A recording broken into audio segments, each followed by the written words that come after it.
Chào các bạn.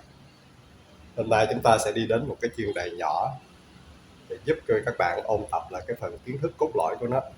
Đó là ước chung và bội chung.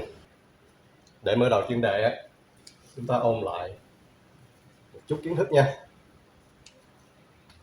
Các bạn có là A chia hết cho B, rồi C cũng chia hết cho B. Như vậy từ đây mình sẽ suy ra cái gì? B thì nó thuộc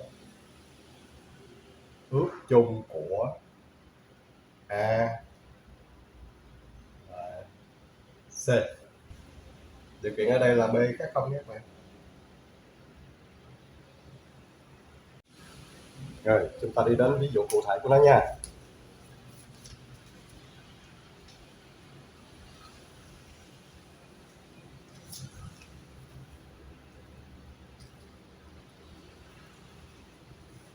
Mình có bài toán là tìm anh N thuộc anh N sao cho 30 chia N dư 3, 51 chia N thì nó dư 3, 70 chia cho anh N dư là 2. Như vậy với cái bài này thì mình dùng cái phương pháp là sử dụng ước chung ha. Rồi chúng ta giải bài toán này.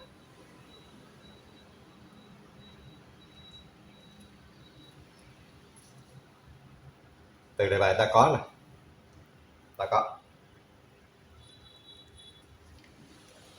30 mà chia cho anh N dư 3, rồi 51 chia cho anh N thì nó dư 3, 70 chia cho anh N thì nó dư 2.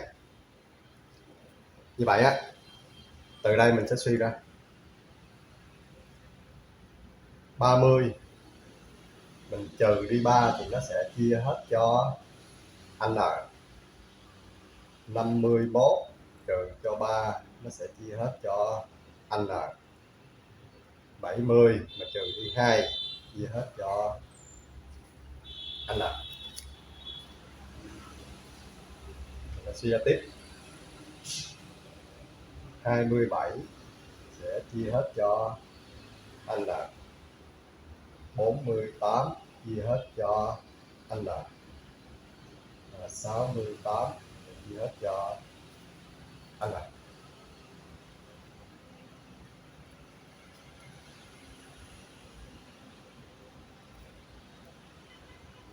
Vậy đó, từ cái đề bài thì mình sẽ đưa ra cái điều kiện bắt buộc.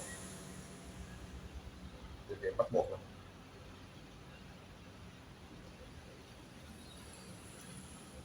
Khi nó chia cho anh N mà nó dư 3, dư 2, như vậy thì sao các bạn? Như vậy thì cái điều kiện bắt buộc là sao? Là anh N phải lớn hơn 3. Đây là điều kiện bắt buộc nha. Rồi bài toán thì mình sẽ trở về là cái gì? Tức là mình tìm cái ước chung của, tức là bài toán này trở thành tìm ước chung của 27, 48, 68. Rồi các bạn tính nháp ở ngoài nha. 27 nè thì nó bằng là 3 mũ 3.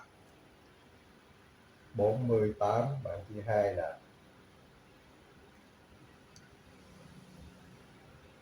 thì nó bằng là 48 nè. Ở đây là bằng là 2 mũ 4 nhân cho 3, 68 thì nó bằng bao nhiêu?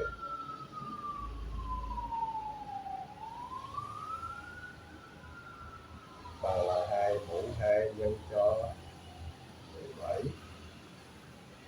Như vậy đó, nhìn vô đây mình thấy ước chung của nó là gì các bạn? Đó là 1 nha.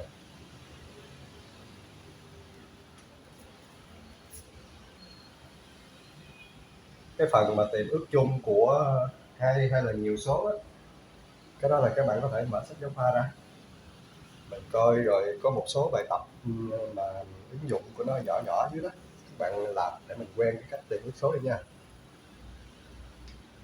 Như phần bội cũng vậy, các bạn làm một số bài tập mà ví dụ của nó nha. Như vậy thì sao các bạn? Vì anh là phải lớn hơn 3, cho nên không có số nào hết, nên không có số anh là nào thỏa mãn đề bài.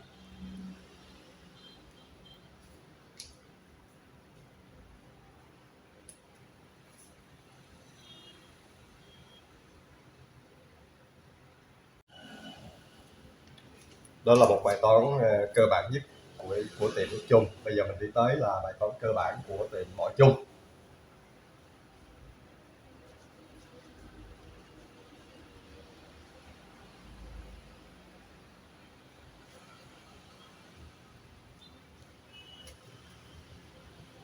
Cũng tìm anh nợ thuộc, anh nợ sau,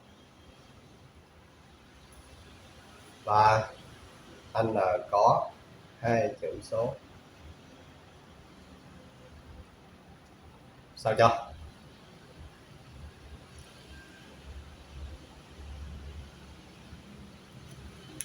Anh n chia 12 dư 5.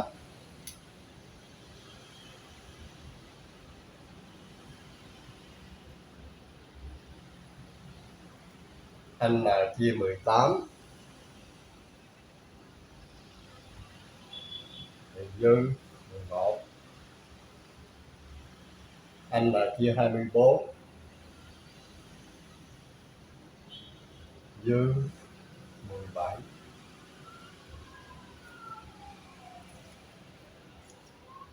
Rồi, giải.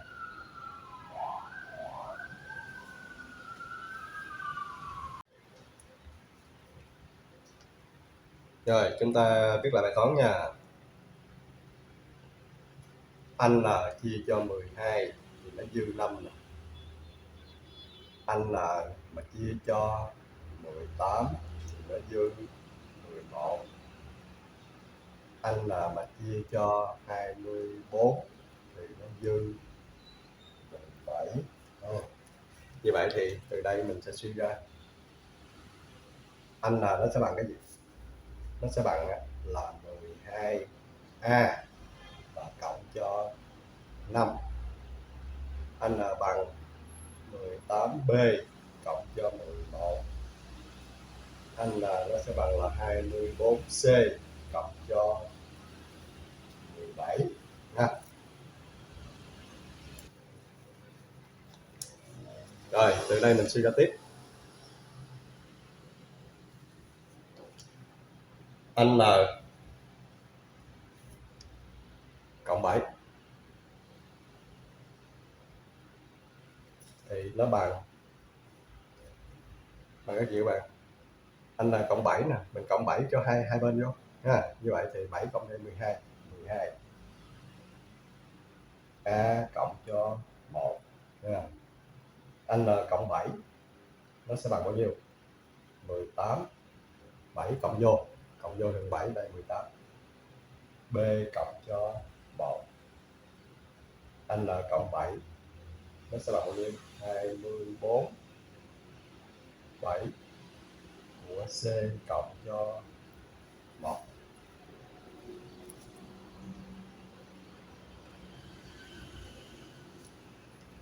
Từ đây các bạn thấy sao?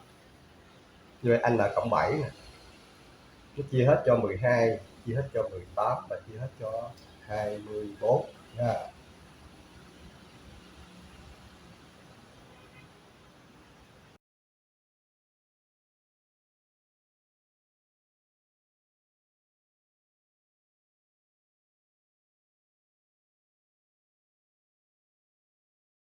Như vậy thì sao?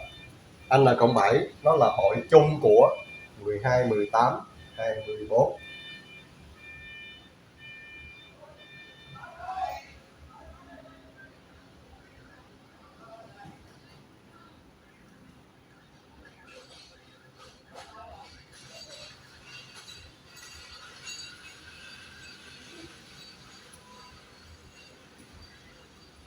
Rồi, bây giờ mình tìm bộ chung của nó. Bộ chung của 12 nè. Ta có nè. Bội của 12 thì là nó bằng 0, 12, 24, 36, 48, 60, 72, 84, 96, vân vân. Rồi, bội của 18 0, 18, 36,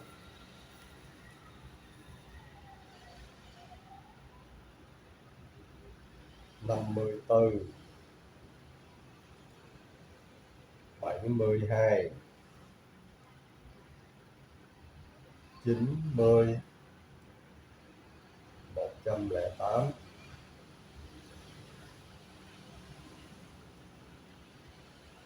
Bội của 24 0, 24, 48, 72, 96.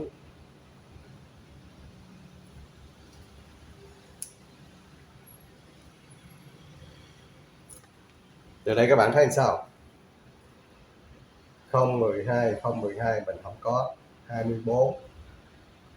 Rồi, 36, 48, 60, 72 mình có nè.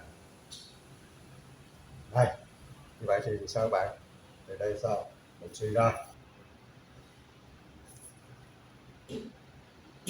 bội chung của 12 nè, 18 nè, 24 nè, thì nó bằng 0, 72, 144.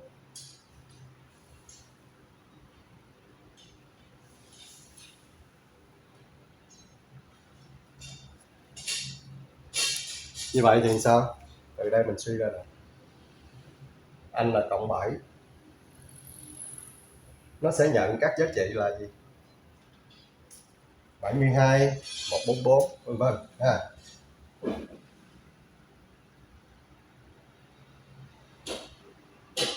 Thì đó là gì đây? 72 nè, 144.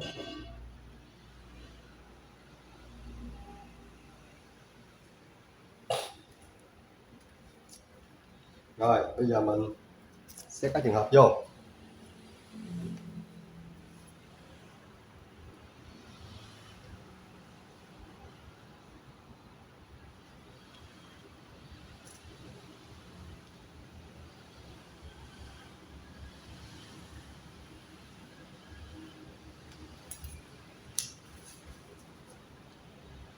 Khi N là cộng 7 nè, nó bằng 72 thì mình suy ra N là nó sẽ bằng 72 nè, trừ cho 7 bằng là 65 ha. Rồi khi N là cộng 7 mà nó bằng là 144 thì mình suy ra bao nhiêu? N là nó sẽ bằng là 144 nè, trừ cho 7 nè, vậy là bằng 137 nha. Rồi mình xét lại cái điều kiện đề bài là N thì có hai chữ số, cho nên tới đây mình loại ra. Cho nên trường hợp mà ở đây nếu mình tìm thêm cái bội chung nữa thì cũng không cần thiết các bạn ha, bởi vì N có hai chữ số. Như vậy chỗ đây là mình sẽ tiến hành loại này. Ở đây là nhận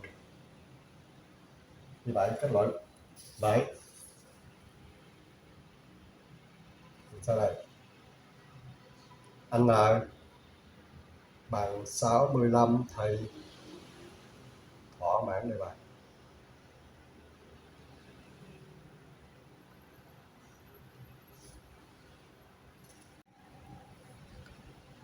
Đó, ở đây á, là hai cái ví dụ cơ bản nhất về tìm ước chung và bỏ chung.